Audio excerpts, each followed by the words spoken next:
ایک روٹی والے کا واقعہ میں نے آپ کو سنانا ہے، اور یہ بڑے ہی مشہور و معروف بزرگ سے منسوب واقعہ ہے۔ حضرت ابو بردہ رضی اللہ تعالیٰ عنہ راوی ہیں کہ حضرت ابو موسیٰ اشعری رضی اللہ تعالیٰ عنہ کی جب وفات کا وقت قریب آیا تو انہوں نے اپنے بیٹوں سے کہا کہ اے بیٹو، روٹی والے کو یاد رکھنا۔ پھر یہ واقعہ خود ہی بیان کیا کہ وہ روٹی والا کون تھا۔ آپ نے کہا کہ ایک شخص تھا جس نے 70 سال اللہ کی عبادت کی، بڑی عبادت کی، مگر 70 سال بعد جب وہ باہر آیا تو شیطان نے اس کو بہکایا اور وہ ایک عورت کے فتنے میں مبتلا ہو گیا۔ 7 دن اور 7 راتیں وہ اس عورت کے ساتھ رہا، غلط کام ہو گئے۔ اب اس کو پھر شرمندگی ہوئی کہ یہ میں نے کیا کیا، 70 سال عبادت کی اور یہ 7 دن اور 7 راتیں میں نے گناہ میں گزار دی۔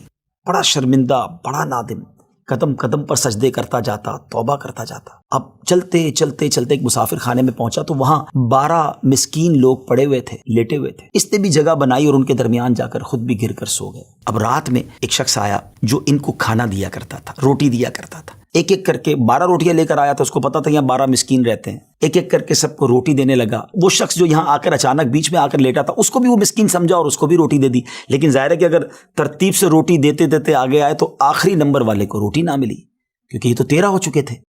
تو بانٹنے والے سے اس مسکین نے کہا کہ تم نے آج مجھے روٹی کیوں نہیں دی؟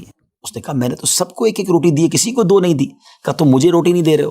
بہرحال وہ ناراض ہو گیا کہ ٹھیک ہے، پھر تم اگر یہ سمجھتے ہو کہ میں بددیانتی کر رہا ہوں تو میں تمہیں کچھ بھی نہیں دوں گا۔ یہ کہہ کر وہ شخص تو چلا گیا، مگر وہ مسکین بیچارہ بھوکا رہ گیا۔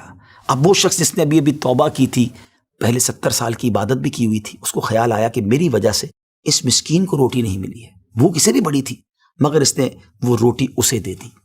شدید بھوک لگی ہوئی تھی، رات بھر بھوک میں تڑپتا رہا اور اسی بھوک کے عالم میں صبح اس کا انتقال ہو گیا۔ حضرت ابو موسیٰ اشعری رضی اللہ تعالیٰ عنہ فرماتے ہیں کہ جب یہ شخص اللہ کی بارگاہ میں پہنچا نا تو ایک پلڑے میں اس کی 70 سال کی عبادت رکھی گئی اور ایک پلڑے میں وہ 7 دن اور 7 رات کے گناہ رکھے گئے۔ تو فرمایا کہ وہ گناہ جو تھے وہ 70 سال کی عبادت سے آگے بڑھ گئے، یعنی اب اس کے لیے گویا حکم ہو سکتا تھا کہ وہ جہنم میں جائے، مگر ان 7 دن کے گناہوں کے سامنے وہ روٹی رکھی گئی۔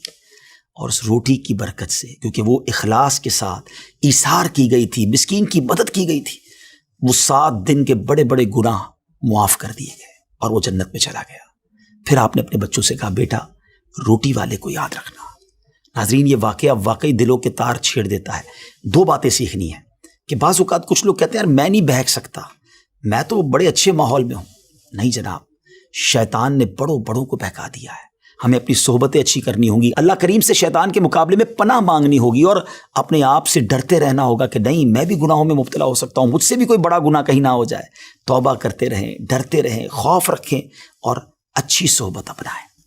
اور دوسری بات، صدقہ جو ہے نا وہ گناہوں کو مٹا دیتا ہے۔ صدقہ اللہ کی بارگاہ میں بڑا پسندیدہ ہے، غریبوں کی مدد کرنا یہ اللہ کو بڑا پسند ہے۔ ہمیں بھی چاہیے کہ وقتاً فوقتاً اپنے غریب پڑوسیوں، غریب رشتہ داروں، غریب مسلمانوں کی مدد کرتے رہیں۔ اور دعوت اسلامی کا شعبہ FGRF سبحان اللہ دکھیارے مسلمانوں کی شاندار انداز میں مدد کرتا ہے۔ سیلاب زدگان کی مدد کتنے بڑے پیمانے پر کی گئی اور یہ سارا سال ہی اب کچھ نہ کچھ سلسلہ رہتا ہے، تو آپ بھی FGRF کا ساتھ دیجیے، دکھیارے مسلمانوں کی مدد کیجیے۔ اللہ آپ کے رزق حلال میں برکت عطا فرمائے اور ہم سب کے گناہوں کو معاف فرمائے۔